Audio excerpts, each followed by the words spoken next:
It is Thursday, June 13th, 2024. This is another edition of Baseball Today, presented to you by good friends over at Factor. That is my man, Trevor Plouffe. I am Chris Rose, producer Dan, intern Tommy along for the ride as well.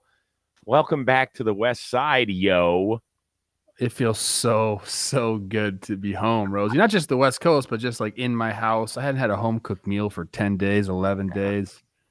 And Olivia was just waiting for me last night. Big hug, beautiful night for me.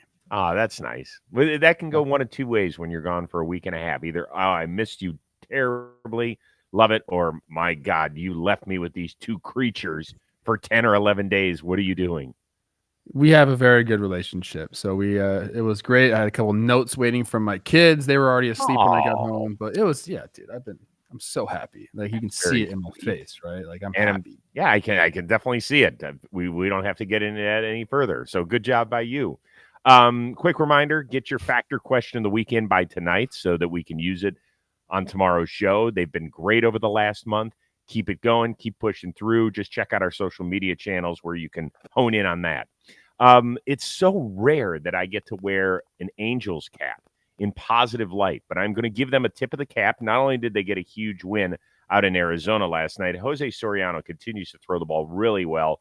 8 strong innings last night. And he did the post-game interview with Erica Weston down on the field and got a huge assist from the Halos closer, Carlos Esteves. How much did you hope to go all 9 tonight? ¿Qué tanto tú esperaste tirar los 9?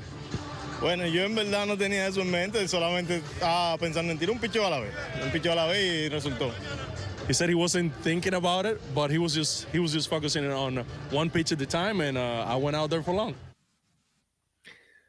So for people who are joining us audio only, Carlos acted as the translator there, which I thought, I love it when we interview guys who aren't from United States. And I think we've done that more and more in this sport, which is great. The fact that he was there to help out, I thought was just chef's kiss on that one. Yeah, of course. I mean, this is something that happens all over, baseball. There's obviously a tight-knit brotherhood, not just between, countrymen, but like all the Latin players together, whether you're Dominican or whether you're Venezuelan. Like it's a tight-knit group because, they're in a different country, speaking a second language. And it's the thing I love most about the Latin brotherhood is there's always good Latin food, and they find it and they put it in the clubhouse. I actually got to partake in some of that in Minnesota. So thank you guys. It's the best. What do you got? What's your go-to meal? I mean, it's always like rice and beans and then some sort of kind of like stewed meat, whether it's chicken, whether it's beef. It's just, but like it's so good, Chris. Yeah. Well, that was good. Carlos and Jose, tip of the cap to you guys. In the meantime, we've talked a lot about the Braves' struggles, particularly offensively recently. They have lost 5 in a row for the first time in 7 years. Maybe by the time this video is out and you're watching it, they will have ended that losing streak with an afternoon win in Baltimore, but we'll see. With the Braves' terrible play, they still hold the top wildcard spot in the National League. Now, GM Alex Anthopoulos even met with the media prior to Wednesday's loss. The saving grace, if you want to put it that way, maybe it's for lack of a better word, is that the National League overall hasn't run away from us. The Phillies are obviously playing exceptionally well, the best team, arguably in the game right now. But it's about making sure you get to the playoffs one way or the other. And right now, the NL, I bet you if you took a lot of these teams in these front offices, they tell you the same thing. No one's playing the way they thought they would, barring Brewers, Dodgers, Phillies. Is that a healthy way to look at it? I mean, yeah, what else is he supposed to say? And I mean, I think if you're a Braves fan and you look at the roster this guy's, compiled, you have to be happy with it. Now, is it underperforming? Yes. Has there been some injuries? Yes. Like, what else is he supposed to say? He said like all the right things. Like, we believe in our guys. Usually there are times where 1 or 2 guys struggle, but right now most of our team is struggling offensively. Marcelo Osuna's doing his thing, but he mentioned, I'm going to in the rest of that interview, he mentioned I am going to take phone calls. I have been taking phone calls. Nothing's imminent, but he's looking to improve the roster while understanding that these guys have a track record. So he's expecting them to get better. I don't know what else he could have said to appease Braves fans. He admitted they haven't been performing great, which, since, the beginning of May up and through, June 13th, they have a losing record, like big time. So yeah, I think it's fine what he's saying. And, he's talking about all the coaches working hard, the advanced scouting, doing everything that they can. Sometimes you just got to go do it on the field. Sometimes it is the player. Sometimes the players just need to get it going. So I have no problem with what he said right there. No, nothing. In fact, it's factually accurate. I almost visually underlined what he said is you just have to make the playoffs. Like in other sports, I suppose in the NBA that works. I don't know enough about the NHL. I don't watch during the regular season. In the NFL, it's not, right? If you get that bye, if you're that 1 seed, that is a huge, huge advantage. In baseball, it's just not, particularly the National League. If you date it back to 2014, let's say when the Giants won the whole thing as a wild card, in that time, the National League team with the best regular season record made the World Series only 3 times since 2014. A wild card team has made it 4 times. So he knows. He knows that, yeah, would it be great to hang another banner, a 7th straight NL East banner, I think is what it would be. But he knows that let's just make sure that we get pointed in the right direction. I do think they're going to make changes here. If I'm a Braves fan, I can't sit here and start throwing darts at Alex Anthopoulos. Like, he's got to try and replace arguably the best pitcher on his staff. I mean, you could put Spencer Strider and Max Fried 1 and 1A. And then you've got to, replace the reigning National League MVP. And you can't do that overnight, particularly when teams aren't willing to deal with you yet. 16-21 is the record since May 1st. And I had something else to say, and now I completely forgot. So, I was going to say the bye. In football, it's such a physical sport that you need the time to recuperate and feel good. In baseball, it's such a timing sport that, the bye sometimes. And that's why we haven't seen, we've only seen 3 National League bye teams make the World Series in 2014, like you said. All right, let's move on to the team that you saw up close and personal yesterday, the Minnesota Twins. They laid a thumping on Colorado. Boy, that was a weird one, particularly with the number of runs that were scored after the delay. Twins pound out 17 runs, 24 hits. Correa had 5 knocks. Royce Lewis, yet another homer on a 3-hit day. That gives him 5 in 9 games this year. Of course, injuries have limited him to fewer than 80 big league games so far in 3 seasons. Are injuries the only thing that are stopping us from calling Lewis an elite player, or can you call him that right now? I think you can call him that right now. We did a segment pregame yesterday about the first 80 games. The Twins have some iconic players, that have come through their franchise. Rod Carew, Harmon Killebrew, Kirby Puckett, Joe Mauer, Justin Morneau. His first 80 games have blown these other guys out of the water. I believe he has like 21 homers through the first 80 games. He's just different. And Chris, I don't give young guys a lot of credit. Like, I need to see a full season, maybe even 2 seasons before I start saying, okay, this guy's legit. Royce Lewis is 100% legit, an elite player, an elite person. Like, he just kind of has everything. He has the intangibles, the athleticism, the bat to ball skills. He's going to get better. Like, defensively, like, he has all the range. He's just a little raw out there. The thing that most people see is his offense. He's got crazy power, lightning fast hands, plate coverage, all the things that you need to have. I think he's only scratched the surface of the type of player he can be. I'm again, people might call me biased. But if you listen to Talking Baseball or Baseball Today, I don't give young guys, I don't put that on young guys very often. So the injury thing is tough to talk about. I had him on the Chris Rose rotation the week before the season started. And everybody's like, oh, Rose, you jinxed him because on opening day, I think it was in Kansas City, right? He gets a homer. And he hit a homer and then running, I think, from first to third, and comes up lame and misses basically 2 months. And, when we had the talk, it was about, not having just one ACL. It was having a second ACL. And he goes, I just don't like it that people label me as injury prone. I mean, you go run into a wall at 28 miles an hour and let's see how you come out of it. But now that he's had a soft tissue injury on top of 2 major knee surgeries, people are going to start labeling whatever. Like, I think we're all kind of waiting for the other shoe to drop. And I don't know. That's not a healthy way to do it. He certainly can't look at it that way. But I think most people who look at him and say he just oozes talent, and he is easily a top 10 talent in this game. And when he's on the field, he's a top 10 productivity guy. But there's always going to be the but until he puts together a few seasons without being on the injured list, right? Yeah, that's fine. People can say that. I mean, the skill level is that of a top 10 player in baseball. Mhm. That's like, I feel like we throw that around quite a bit. Like, think about a top 10 player in this game. We're talking on the same level as a Mookie Betts and an Aaron Judge and a Juan Soto and a Ronald Acuna Jr. Like, it's like he is on that level skill wise. Oh, I don't think there's any question about it. I think if you are, we always do this fun thing. Okay, if you have a draft, who goes where? He's not going to be in the top 10 because of the history, isn't it? Right? Is that accurate or not? Like, would you stake your job on it? Oh, like overall top 10, like pitchers and everything included? I don't know. I mean, I think he'd be in consideration, sure. Like, I understand the injury history. Like, is Ronald Acuna not getting to go on that? That's a great point. They're in the conversation, right?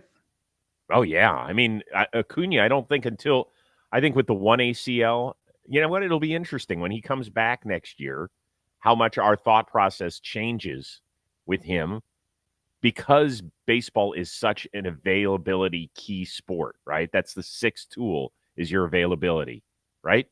Yes. Yeah, I mean, you have to be on the field. You have to put these numbers up. People want to see you on the field. You can talk about, what you can do, but you really got to go do it. I mean, I hope we get to see Royce play the rest of the season and the rest of his career without injury. Like, clearly there's going to be other stuff, nicks and bruises that comes up, but like, I don't know, like when he is on the field, he's amazing. He's elite. He's amazing. Like, I wouldn't even know where to pitch him. It's crazy. It really is. Like, and he just has like a knack for the big moment. And every single time he's come back after a lengthy IL stay, or whatever it is, homer.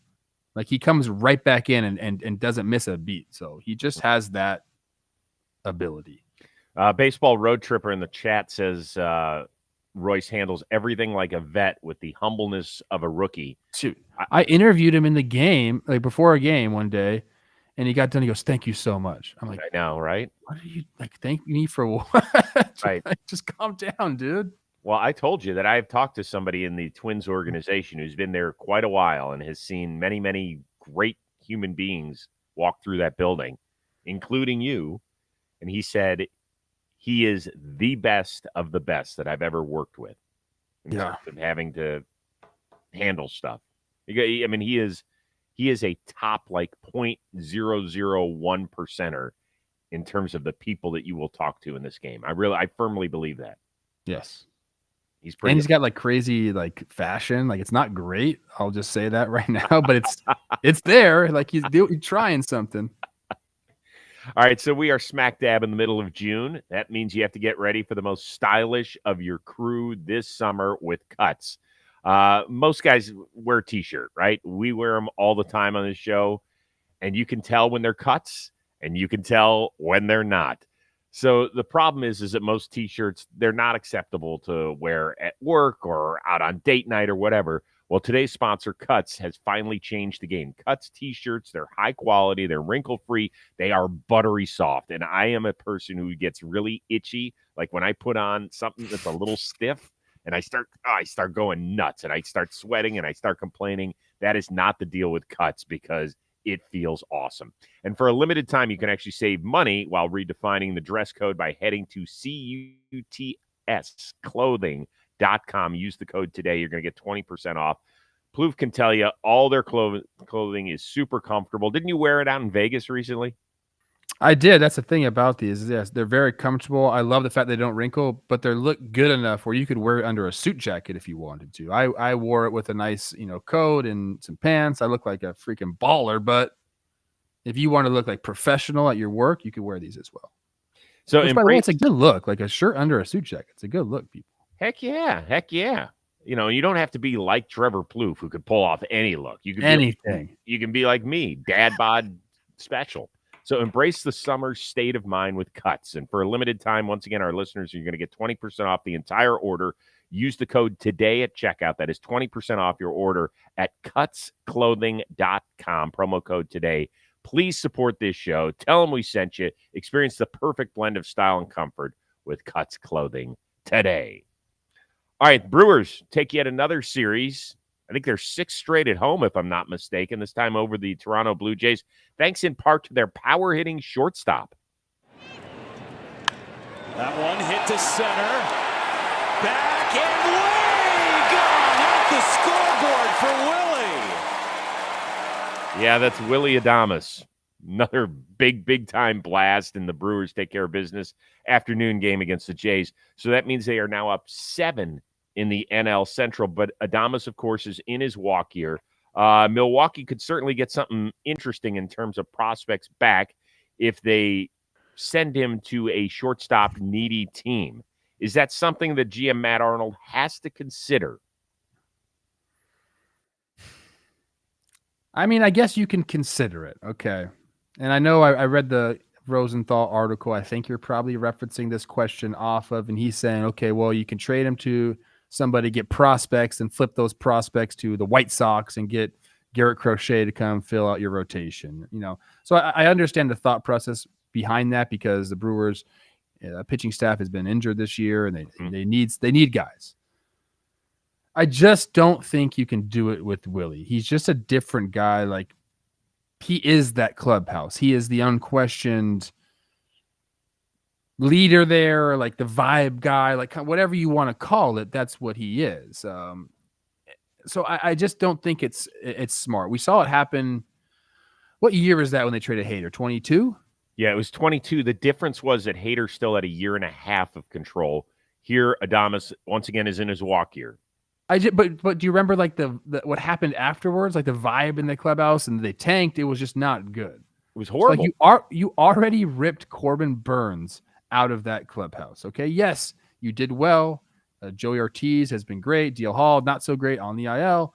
I don't think you could do it twice during the season. So I think you have to ride it out with Willie. You're not going to sign him back, and then offer him the qualifying offer. Get your pick for him. I think you have to do that. Like, this team has played too well. You just can't do it. You can't do it.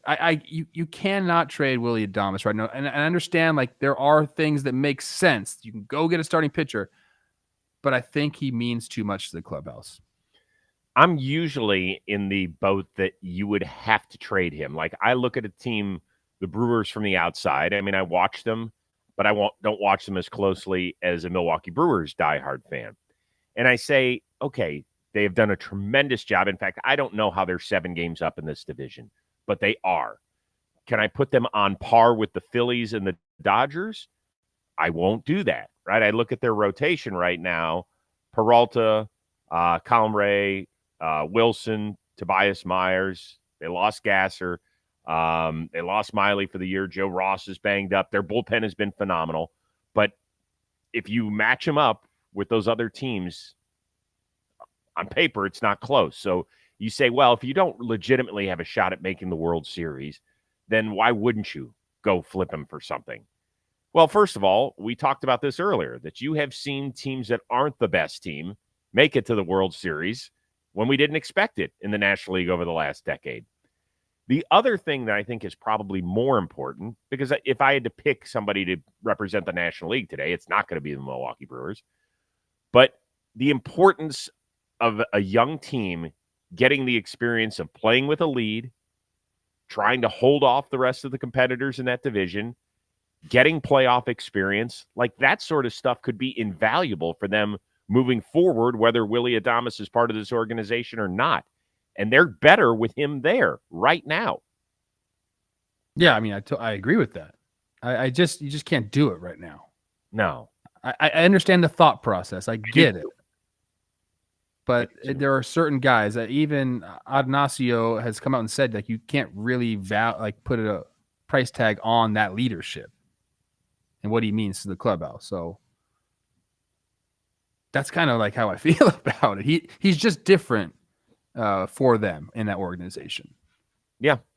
And once again, I do think that that everything that they're going to go through these last 3.5 months as a team, positive and negative, will help kind of plant the seeds for the Brewers moving forward, because it felt like the last year they could have fallen hard. They could have fallen hard based on some of the moves that they have made and some of the decisions they've done and the payroll they've cut and all that sort of stuff, and it hasn't happened. And people are going to talk about, okay, well, we got William Contreras because we traded Hader. Well, it's like, no, you got Williams Contreras because you somehow fleeced the rest of the league by trading Estuary Ruiz for him. I don't know how that happened. Like, Right. I don't think you can't strike lightning in a bottle twice like that. Like, it's. And let me tell you this. Let's keep going on to this. First of all, he would look great in Los Angeles. I would love to see him as a Dodger, 100%. Okay. But Milwaukee, like, you're a pitching factory. Go, like, create some pitchers. Okay. Like, you haven't been able to create offensive players. You just haven't been able to do that. Willie is a guy that's performing well offensively. He's a kind of like a big moment guy. Like, you got just keep this guy. Intern Tommy, who is from Milwaukee, points out that the Brewers farm system is probably deep enough to go get pitching help without flipping Willie Adames right now. And just to connect some dots here, people are like, well, wait a second. Contreras for Ruiz. How did Ruiz got there from San Diego in the Hader trade? And then, of course, the year later, they flipped him out to Oakland. Just so everybody's connecting dots. That's what we do here. Make sure of it. Speaking of San Diego, Jackson Merrill. Yeah. He put the exclamation point on a fun 2 days for the San Diego Padres. 1 for 3. High drive, right field. Towards a Petco porch, down the line, and gone! Second straight day, the Padres have walked it off. This time it's the kid, Jackson Merrill, second home run of the day, wins it for the Friars, 5-4. That's how you call it. That's how you call it, Don. 21 years old, according to Sarah Langs. He is the youngest to ever hit multiple homers in a game, with one of those being a walk-off. That's pretty awesome. Part of a really interesting rookie class this year. So let's say you have a keeper league draft just based on talent, and anybody that has played this year as a rookie is available to draft, except for Paul Skenes. We're going to put him in his own category because he would easily be the first pick. Who are you taking in your keeper rookie league? I think my choice is pretty easy. I'm going to go another pitcher. I'm going to go Yamamoto. Like, I'm going to take that guy. He's proven that he's going to be a top of the rotation guy. So I'm going to take him. But I think there's other answers too. I think there's some under the radar answers you could talk about. I think Wilyer Abreu for the Red Sox is kind of like a sneaky, really good choice. Like, he looks like a big league hitter, and he's got the athleticism to play out there in the outfield and play defense. So I like him a lot. Obviously, you go like a guy like Jared Jones as your, Paul Skenes alternate. But if you're asking me that question right now, I think I'm going Yamamoto. Yeah, I mean, why not go for the highest paid pitcher in the history of the sport? I suppose He's a stud. Guy who's in his let's not forget how good this guy is. Yeah. Is he the most underrated pitcher in the game? I know, but take the money out of it. Underrated. Nobody talks about this guy. We never talk about Yamamoto. Yeah, I suppose that's fair. I mean, once again, pitches on the West Coast, I know, for a very popular team, but probably most people haven't seen but a couple of his starts at best, right? I guess. Just he was talked about so much coming into the season. He's got the one bad start, and I feel like people just gave up on him. Yeah, go look at his numbers now. Oh, he's been phenomenal. I mean, I think he's in all-star discussion, don't you? Yeah. All right, so I had to really sit here and think about this, because you could say that Jackson Holliday's part of the discussion. He is okay. He's been a rookie. The Orioles have a few guys you could choose from. Well, in fact, that's what I'm going to do. Okay. I'm going to go with Colton Cowser. I just like the way he approaches the game. His numbers aren't out of this world great, like a mid-700s OPS. I did have him on the Rose rotation earlier this year. I just liked his demeanor. I liked the way he went about things. Last year, he did come up, struggled, got sent down, and we talked a lot about that and how he dealt with it. And he said it was actually so good for the rest of his career that he had that experience of, playing in the bigs in 2023, but then getting sent back down to understand what it takes to stay up here on a consistent basis. It didn't bother him. He said it was a roster crunch at the time, partly so he knew it was all coming. But he said there was so much that I had to work on mentally and emotionally in order to be a consistent everyday ball player. And I do think that he's just going to be one of those guys who's kind of laying in the weeds there in Baltimore because they've got so many good young dudes. And all of a sudden, before you know it, he's going to be a multi-time all-star. I think that he can play a few different positions out there pretty well. As long as he's not throwing the ball in the fountain, he does a great job defensively. And I like his mental makeup. I like everything about him. I don't mind it. I mean, he's a stud out there. Another guy that we don't really talk about that's having a really, really good season, and Cardinals fans always get mad at us. Mason Wynn. He's like, I considered him. I really did. So I like to go. I would say, yeah, you want to go middle infield. You went center field. You can starting pitcher. Like those are the guys that you want to probably look at if you're going to a rookie draft. But this is a great class. There's a lot of really good rookies this year. And I think the hard thing with this question was a lot of the numbers are not great at all. Like Jackson Churio, his numbers are not good. But, yeah, in 4 years, is he going to be a perennial all-star and an MVP candidate? I suppose that's why the talent evaluators get paid so much money, because they try to look in the future, and in some cases they're really good at it, and in some cases they just say stuff, okay? Like the amount of people they got wrong is probably equal to the amount of people they got right. That's just no question. No, it's just whether or not you can fool your boss into getting a second contract or a third contract. Mason Wynn, already 2.2 baseball reference WAR, 770 OPS, plays a banner of a shortstop. Yeah, no, I strongly considered him. I really did. Willie Adames light or Willie Adames reincarnated? Maybe better? Yeah, I think his, Willie Adames's pop is great. I think that probably 22. Mason. Oh yeah, I think that Mason Wynn. No, I'm not saying that he doesn't have the pop. I'm saying I think he could be a better overall hitter than Willie Adames. That's what I'm saying. Okay, that's what I'm saying. All right, so it's June. Kids are out of school. You're looking for a summer vacation. What does that mean? More and more travel. Plouffe just got back from his 11-day road trip. He's going to be turning around next week, and we got more stuff up at the warehouse games. What does that mean? You still need to fuel up that body. You need your cup of joe. You want your coffee, and Plouffe can certainly attest to this because he has coffee wherever he goes. Sometimes it is terrible.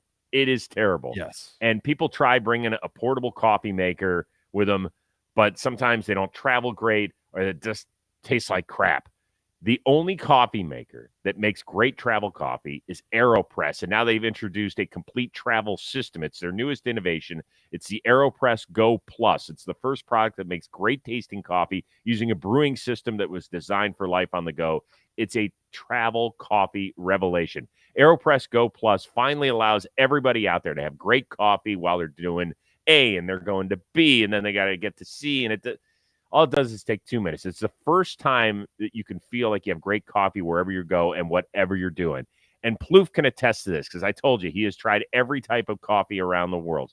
It is the smoothest, most velvety taste. It's almost like wine. And that's a big deal for you coffee drinkers, right, Plouffe?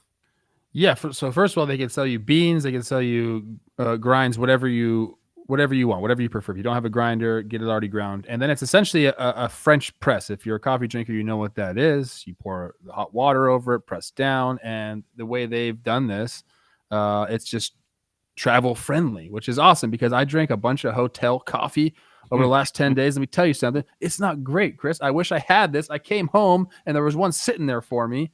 I wish I had it on the road trip. So the next road trip that I go on, which is at the end of July, I will be bringing my AeroPress with me. And then people will be like, oh my gosh, why does it smell so good? And I'm not going to tell them. I'm not going to tell them. I'm going to keep it all to myself. So you know what? I'm going to tell you instead. An incredible offer for our audience. It's always on the go. Visit aeropress.com/today. That is AEROPRESS.com/today. Use that promo code today. You're going to save 20% off your offer. That's aeropress.com/today. Be sure to use that code at checkout to save 20%.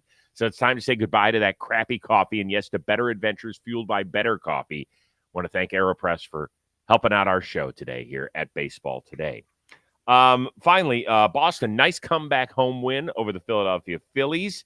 How about the words from Nick Castellanos as he got called for a pitch clock violation in the 7th inning? Listen closely here. Are you going to get another one? Right, but the time is different, so I respect you. So, hang over 10 years. You got to fucking speak up, brother. Okay, so if you couldn't hear that, that is Castellanos speaking to umpire Derek Thomas. Out of respect for somebody who's been in the league for over 10 years, you got to fucking speak up, brother. Is that out of line or is that okay?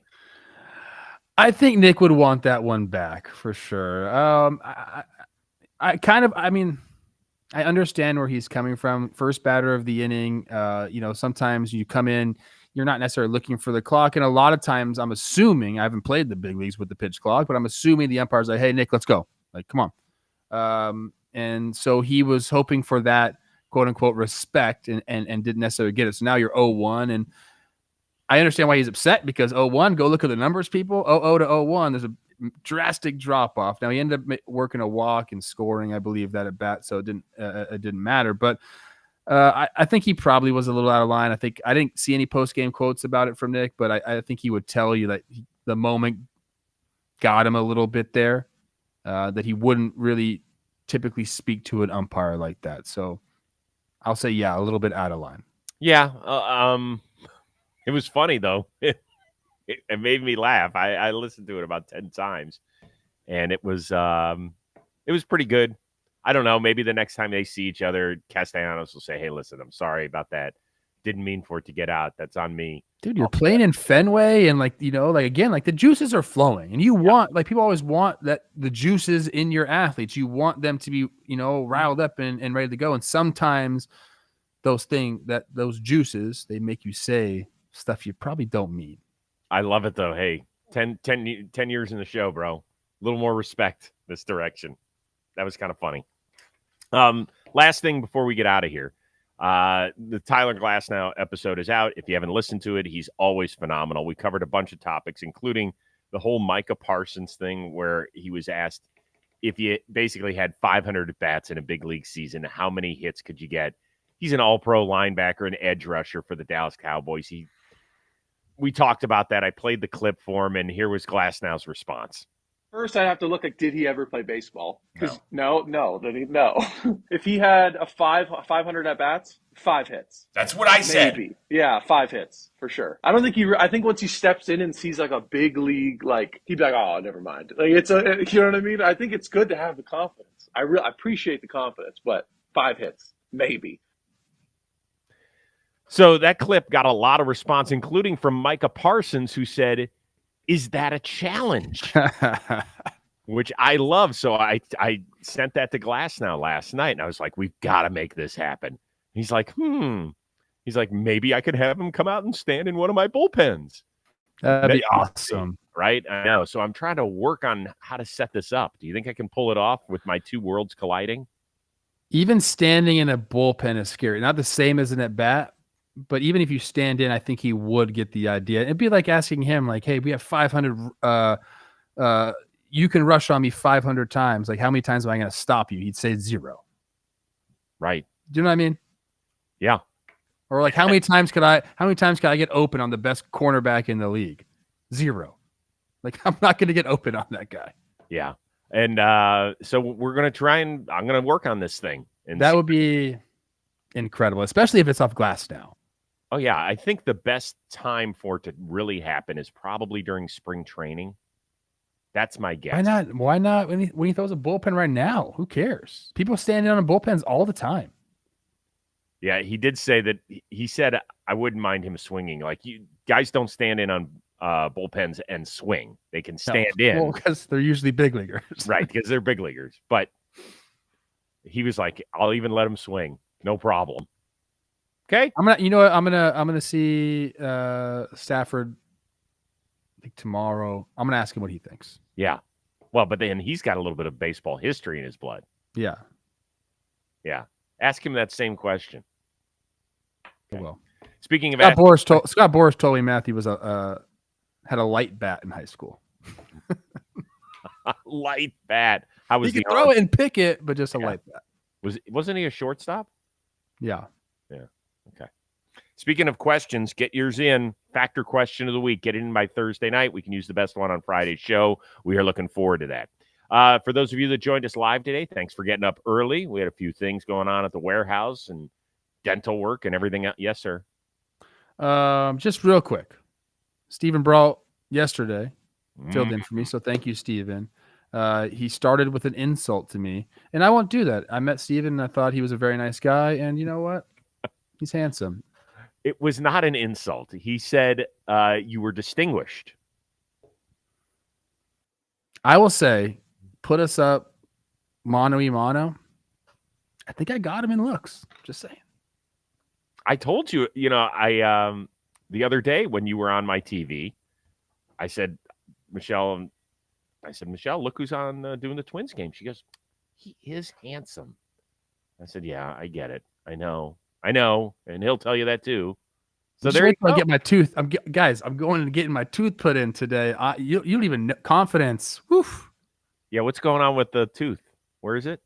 I've been missing a tooth right here for almost a year, Chris. Oh my God. How do you? I have not been confident in a year.